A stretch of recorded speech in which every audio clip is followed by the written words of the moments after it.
ये कहानी मेरे एक सब्सक्राइबर राकेश की है, जो गवर्नमेंट एम्प्लॉय है। ये घटना उस समय का है जब राकेश अपनी बीवी रेखा के साथ नोएडा में रहते थे। उनकी हाल फिलहाल में ट्रांसफ़र हुई थी। वो दूसरे शहर जाने की तैयारी कर रहे थे। तभी राकेश रेखा से बोलते हैं, तुम अभी तक तैयार नहीं हुई? तुम्हें पता है ना, हमें 6 बजे से पहले स्टेशन पहुंच जाना है, नहीं तो ट्रेन छूट जाएगी और इसके बाद अगली कोई ट्रेन भी नहीं। रेखा बोलती है, आप सामान बाहर निकालो, मैं आ रही हूँ। राकेश और रेखा दोनों स्टेशन के लिए निकल गए। राकेश ने अपने पहले दोस्त से बोलकर दूसरे शहर में घर ले लिया था जहाँ उन्हें शिफ्ट होना था। वो एक दिन का सफ़र करके उसी घर में पहुँच जाते हैं जहाँ उन्हें रहना था। अगले दिन सुबह राकेश जल्दी तैयार होकर ऑफिस के लिए निकल जाते हैं और रेखा अपनी साफ सफाई के काम में लग जाती। रेखा शाम तक घर का सारा काम खत्म करके राकेश का इंतजार करने लगती है, क्योंकि राकेश ने कहा था आज शाम का खाना हम दोनों बाहर खाएंगे। थोड़ी देर बाद राकेश आता है और वो दोनों खाना खाने के लिए निकल जाते हैं। वो रात में वापस आते हैं। वो इतना थक गए थे कि वो सीधा सो गए। रात के करीब 3 बजे रेखा की आँख खुलती है। उसे लगा कि उसके सिर के पास कोई बैठा है और उसे ही घूर रहा है। रेखा काफ़ी डर गई, इसलिए उन्होंने सर से लेके पाँव तक चादर ओढ़ लिया और लेटी रही और उसे पता भी नहीं चला कि वो कब सो गई और सुबह हो गई। वह सुबह उठती है और रात वाले घटना के बारे में सोचने लगती है। उसे सोचा कि राकेश को इस घटना के बारे में बताया जाए, परंतु यह सोचकर वो चुप हो जाती है कि शायद उसका वहम भी तो हो सकता है। वह तुरंत नाश्ता तैयार करती है और राकेश को उठाती है। राकेश नाश्ता कर सीधा ऑफिस के लिए निकल जाते हैं और रेखा अपने घर के कामों में व्यस्त हो जाती है। रेखा अपना सारा घर का काम खत्म कर बालकनी में अखबार पढ़ने के लिए बैठी और सामने वाले घर से एक औरत उसे घूरे ही जा रही थी। रेखा को उसका घूरना अच्छा नहीं लगा और वो अपने कमरे में चली गई। उसे सोचा थोड़ी देर लेट लेती हूँ और उसकी आँख लग गई और अचानक से उसे ऐसा महसूस हुआ कि उसके सामने कोई खड़ा है। वो अचानक से उठी और इधर उधर देखने लगी। वो बहुत डर गई थी।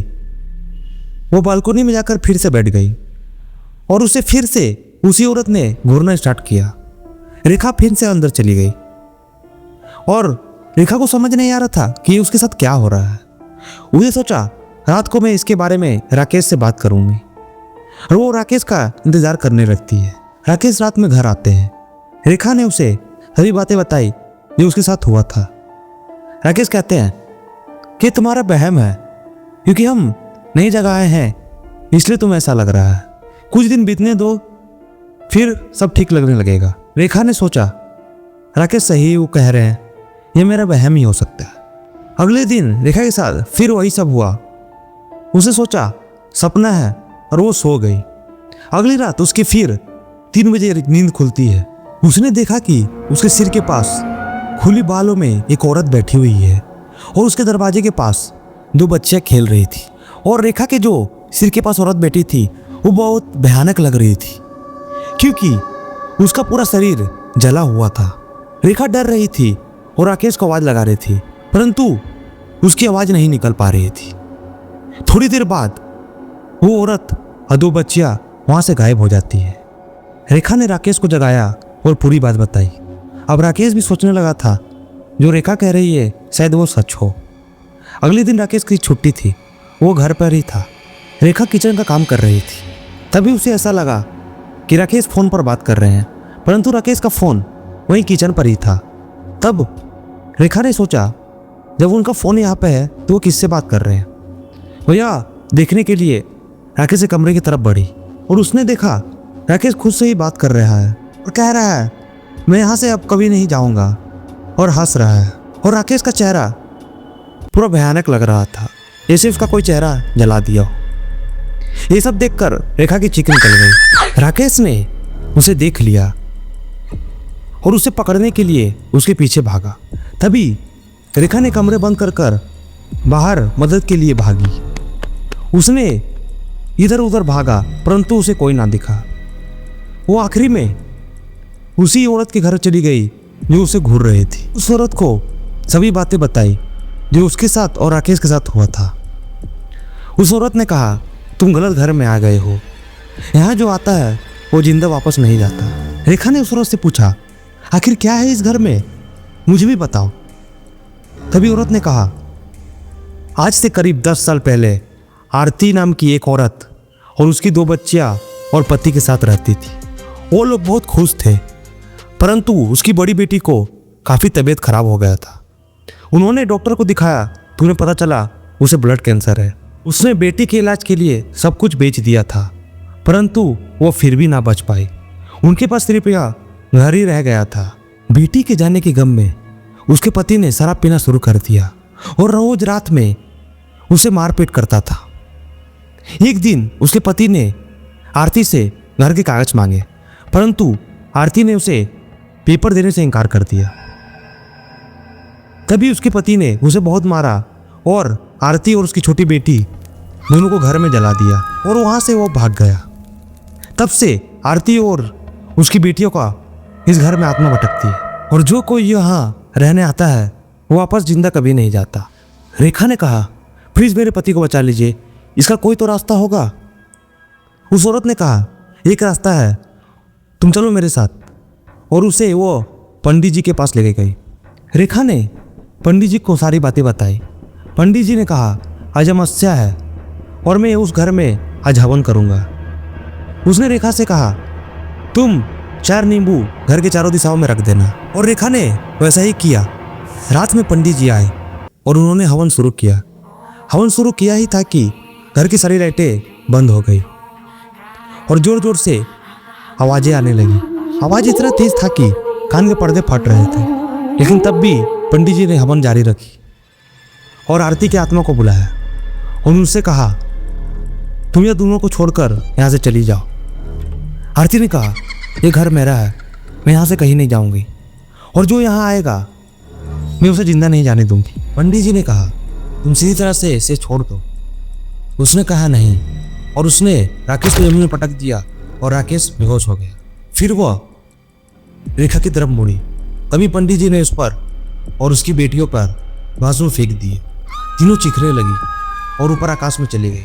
पंडित जी ने कहा, अब कोई डरने की बात नहीं है। थोड़ी देर बाद राकेश को होश आया और उसने रेखा को गले लगा लिया और फिर वो दूसरे दिन ही वो दोनों वो घर छोड़कर चले गए।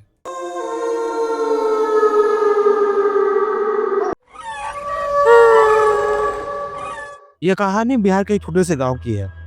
वहाँ खेतों के बीच एक पुराना पीपल का पेड़ है। दिन में वो पेड़ बिल्कुल साधारण लगता है, लेकिन जैसे ही सूरज ढलता है उस रास्ते से गुजरने की हिम्मत किसी में नहीं होती, क्योंकि रात होते ही वहाँ एक झूला अपने आप झूलने लगता है। कहते हैं वो झूला हवा से नहीं किसी के इंतजार से हिलता है। अमन 5 साल बाद शहर से अपने गांव लौटा था। शहर की तेज जिंदगी से थककर वो कुछ दिन सुकून चाहता था, लेकिन गांव में कदम रखते ही उसे अजीब सा सन्नाटा महसूस हुआ। न बच्चे खेल रहे थे, न चौपाल पर हंसी, सब कुछ बदल चुका था। उसकी नजर दूर खेतों की तरफ गई, जहाँ पीपल का पेड़ वही था। अचानक उसके चेहरे पर मुस्कान आई। अरे हमारा झूला अभी भी है। उसने बैग रखा और सीधा अपने बचपन के दोस्त सोनू के घर पहुंच गया। सोनू से देखकर खुश तो हुआ, लेकिन जैसे ही अमन ने पीपल के पेड़ का नाम लिया उसका चेहरा उतर गया। तू उधर मत जाना, अमन हंस पड़ा। अबे बचपन वाली बात से आज भी डरता है? सोनू ने धीरे से कहा, गुड़िया याद है? यह नाम सुनते ही दोनों चुप हो गए। गुड़िया उनकी बचपन की दोस्त है जो एक दिन झूला झूलते झूलते अचानक गायब हो गई। उस दिन के बाद वो झूला कभी नहीं रुका। अमन को यह सब अंधविश्वास लगा। उसने ठान लिया वो आज रात उसी झूले पर बैठेगा। गाँव के बुजुर्गों ने रोका, उसकी माँ ने हाथ जोड़ लिए, लेकिन अमन नहीं माना। आधी रात चारों तरफ धुंध, पीपल के पत्तों की सरसराहट। जैसे ही वो पेड़ के पास पहुंचा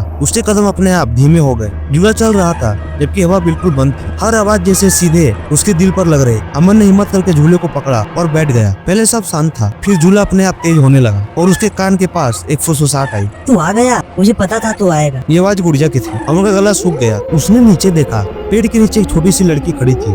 सफेद फ्रॉक, लंबे खुले बाल, लेकिन उसका चेहरा पूरा काला जैसे जल गया हो। आंखों की जगह सिर्फ गहरे गड्ढे थे। झूला भी इतना ऊपर जा रहा था कि अमन का पैर जमीन से कई फीट ऊपर था। ये छोटा क्यों चला गया था? अब आवाज रोने लगी थी। अमन चिल्लाया, गुड़िया मैं डर गया था, मैं छोटा था। अचानक झूला रुक गया और वो जोर से जमीन पर गिरा। वो भागता हुआ घर पहुंचा, दरवाजा बंद किया और जैसे ही उसने अपने पैर देखे उसकी टंगनों पे पायल बंधी हुई थी।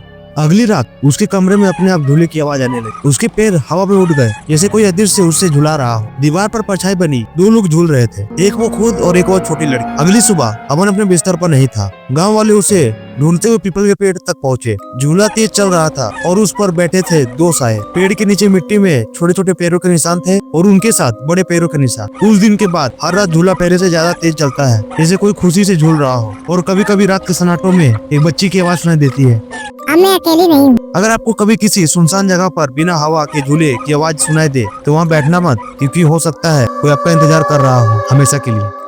ये कहानी यही समाप्त होती है। अगर आपको वीडियो अच्छा लगे तो हमारे चैनल को सब्सक्राइब करें और वीडियो को लाइक करना ना भूलें। अगर आपके पास भी कोई ऐसी कहानी है तो हमारे डिस्क्रिप्शन में दिए गए जीमेल में मेल करें। अगली वीडियो में आपके स्टोरी पे बना होगा। तब तक के लिए बाय, मिलते हैं अगले वीडियो में।